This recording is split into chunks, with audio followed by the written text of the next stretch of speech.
Vamos a ver, yo creo que aquí en estos espacios, cuando tenemos que hablar de un proyecto en específico, lo que menos se habla es de ese proyecto. Y ya me tomé el tiempo suficiente en el primer debate para hablar de un proyecto que me parece que es importante, necesario y estratégico para muchos costarricenses que hoy están sin ninguna posibilidad de recibir un beneficio de vivienda porque tienen un fondo o un terreno en donde comparten derechos que no están localizados. Y los derechos que eventualmente puedan ser localizados, esos no requieren de esta ley, decíamos cuando votamos en primer debate. Lo importante es que abrimos de nuevo un espacio de oportunidades para muchas familias de Costa Rica en el área rural y en el área urbana y urbana marginal costarricense. Pero yo voy a aprovechar para hablar de varios temas en estos 15 minutos. No es posible que el régimen municipal, y bien lo decía Marta Arauz, vaya a salir afectado por el tema del cemento. Y lo vamos a explicar de la siguiente manera. Por cada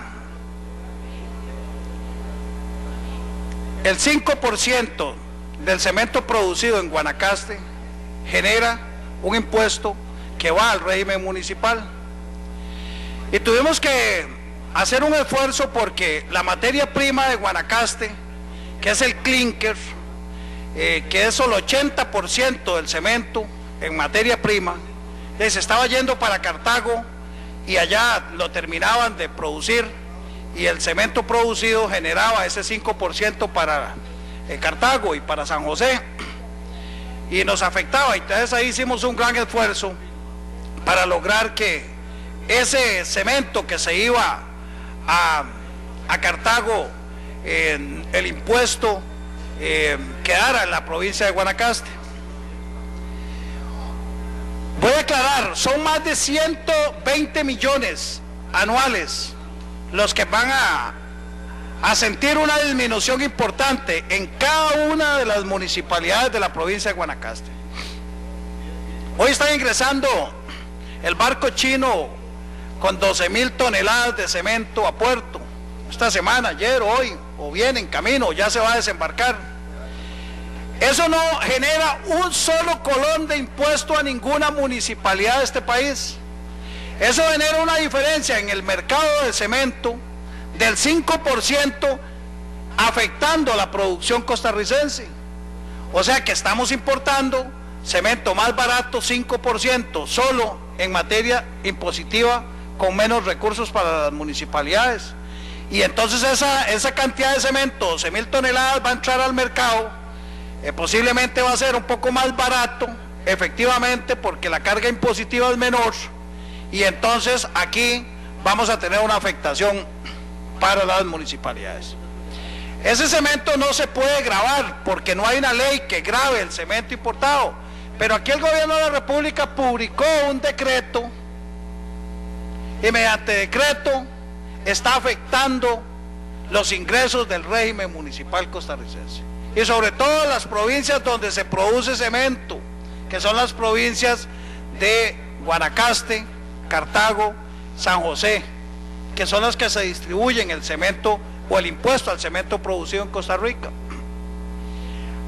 Hay veces, y uno no entiende por qué se hacen algunas cosas sin el análisis correspondiente, o a lo mejor se entendió que había que hacer ese esfuerzo bajo la normativa de que sabiendo y entendiendo que iban a afectar a las municipalidades le pusieron una firma. Y aquí el ministro o los ministros y el presidente de la República le pusieron una firma.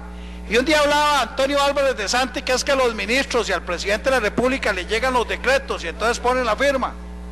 Bueno, ahí hay un ejemplo. Yo tengo que decirle que hay una gran preocupación en el régimen municipal. No nos dan recursos. Es imposible pensar en que cuando hay un proyecto de descentralización o traslado de competencias, no se quiere trasladar, ni se quiere identificar, ni se quiere poner a la discusión. Y entonces aquí, sí, por la vía del decreto, y el decreto ejecutivo acaba de publicarse, un decreto que es afectación directa al régimen municipal. Y ese decreto ni siquiera dice de que va a gravar, porque no lo puede hacer por decreto, el impuesto que van a perder las municipalidades. Y Jorge Rodríguez antes decía que aquí habían temas importantes, y voy a seguir con el tema municipal, porque tiene que ver con el tema local y vivienda, y tiene que ver con estas cosas que estamos aprobando. Nosotros estamos aquí con un tema de desechos sólidos que afecta a la mayoría de hogares costarricenses en materia de recolección, transporte, tratamiento y depósito o tratamiento. Y aquí se ha venido planteando durante estos 10 meses de gobierno el tema de generar un reglamento con una norma técnica que permita a una serie de 12 o 13 empresas que ya están, 5 de ellas con viabilidad del ICE, para recibir la producción de energía generada a través de desechos sólidos, en otras palabras, para que entiendan los costarricenses, de la basura que producen los costarricenses desde sus hogares, para que esto pueda generar electricidad. Y no pueden avanzar las empresas porque no se publica el famoso reglamento, y lo que sí se publicó fue un decreto de este gobierno para generar una moratoria que impidió o ha venido paralizando durante más de 10 meses a todas las empresas que estaban haciendo trámites para generar industria en este país y industria en esta materia.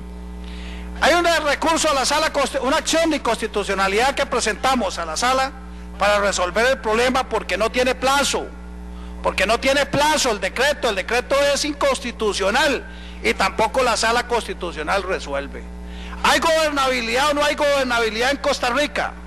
Me parece que seguimos entrabados, y este es uno también de los temas que viene a entrabar. El primero del cemento, que le quita la plata, y el segundo de la moratoria, que le quita la posibilidad a las municipalidades de hacer negocio con la basura, de producir electricidad, de darle tratamiento al tema de desechos sólidos, y tampoco hay manera de que avancemos con esos temas. Publicaba La Nación ayer o antier de que ya el Ministerio de Salud dio el visto bueno, pero falta el MINAE, y en el MINAE vuelven a pegarse las cosas, y algo está pasando en el tema, en las relaciones interinstitucionales entre ministros y resoluciones que convienen y que favorecen al régimen municipal. El otro tema que Jorge Rodríguez tocaba es el de la ley 8114. Aquí nos mandaron una ley de traslado de competencias que nosotros, entendiendo que le iban a quitar 60.000 millones al Ministerio de Hacienda, vinimos, hicimos conferencia de prensa, porque dijimos, bueno, el Ministerio de Planificación tomó la decisión de enviar a esta Asamblea Legislativa la primera ley de traslado de competencias como texto sustitutivo. Y bueno, nos tomamos a la tarea de decir, bueno, qué bueno, el gobierno pensó en el régimen municipal.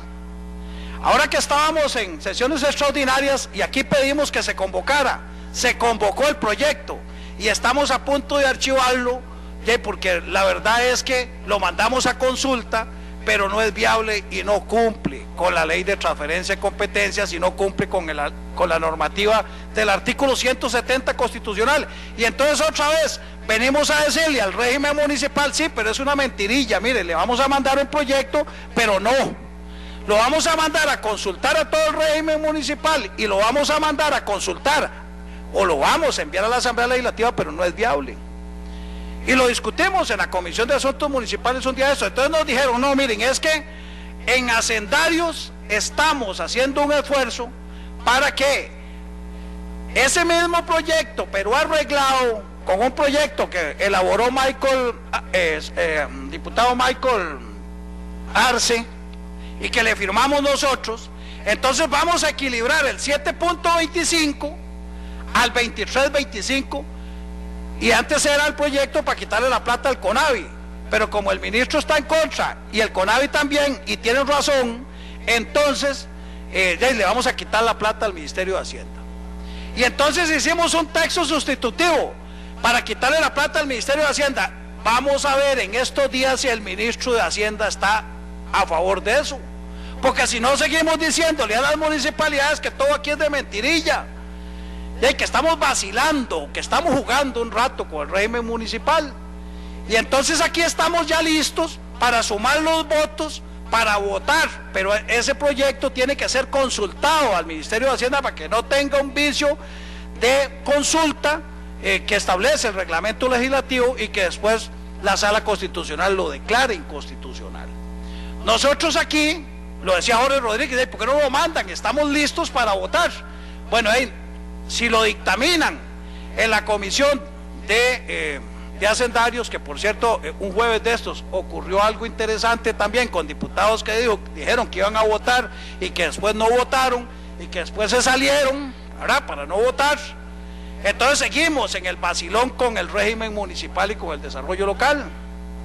Y hoy que estábamos discutiendo FONAVE en la Comisión de Económicos, estamos discutiendo si tomamos FONAVE y lo transferimos de alguna manera al tema local o hacemos que funcione FONAVE para que alimente recursos a los estudiantes de primaria, sobre todo, y preescolar. Bueno, pero lo que está ocurriendo es muy interesante.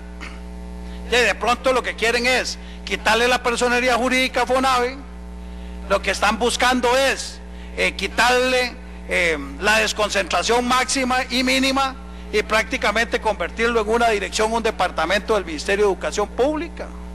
Entonces otra vez es centralismo total, es el oficial mayor del Ministerio de Educación tratando de resolver cuando el tema a lo mejor es fortalecer o descentralizar y no desconcentrar el tema de FONAVE. También hay temas que son importantes. Cuando hablábamos hace un rato aquí de la coherencia o la incoherencia, y cuando algún compañero diputado jefe de fracción decía que como el gobierno es gobierno hay que darle, que esa debe ser la norma, que hay que darle la presidencia al Congreso. Muchachos y muchachas, diputados y diputadas, se les olvida quién fue Juan Carlos Mendoza en el segundo año de la administración Chinchilla. ¿Qué fue lo que hizo el partido oficialista, el partido de oposición aquel entonces, y el diputado del Frente Amplio? Ya pusieron un directorio que no era de gobierno, y entonces sí, esas son incoherencias importantes, y hoy nos vienen a cambiar cuando la cosa no es así y nos la dicen de otra manera. No, aquí hablemos claro de que también hay temas, y voy a retomar 3 datos que nos dio hoy José Ramírez, datos muy interesantes. Nos dicen que hay un recorte del gasto de 61.000 millones de colones, muy bien, pero es el segundo extraordinario que nos envían aquí. ¿Y de dónde dice José Ramírez que es el recorte del gasto? 12.000 millones a juntas de educación. Entonces estamos quitando gastos superfluos, estamos quitando consultorías, o estamos afectando de nuevo el territorio donde hay una municipalidad y una junta de educación o una asociación de desarrollo. Y le estamos quitando la plata de nuevo a la gente, le estamos quitando la plata a infraestructura educativa, 12.000 millones, que es el dato que nos dio José Ramírez. Eso no es reducción del gasto, eso es reducción de inversión, eso es reducción del porcentaje que corresponde a la educación costarricense. Eso es quitarle la plata a los costarricenses, así, pero meterle la mano a la bolsa y quitársela, porque de la otra manera es reduciendo gastos superfluos, gastos en teléfonos, gastos en papelería y en otras cosas. Y por otro lado nos dicen que son 3.500 millones menos al PANI, y que solo les habían presupuestado 32.000 de 50.000 millones que les estaban debiendo por ley, y que entonces ahora son, además de eso que le presupuestaron, ahora le quitan 6.300 millones a la niñez desprotegida de este país. Señores, eso es incoherencia, y me parece, señor presidente, para terminar, que aquí hay que votar el proyecto, que aquí hay que avanzar, pero que hay que decir las cosas como tienen que decirse, y es lo que estamos haciendo desde esta curul en la Asamblea Legislativa. Muchas gracias.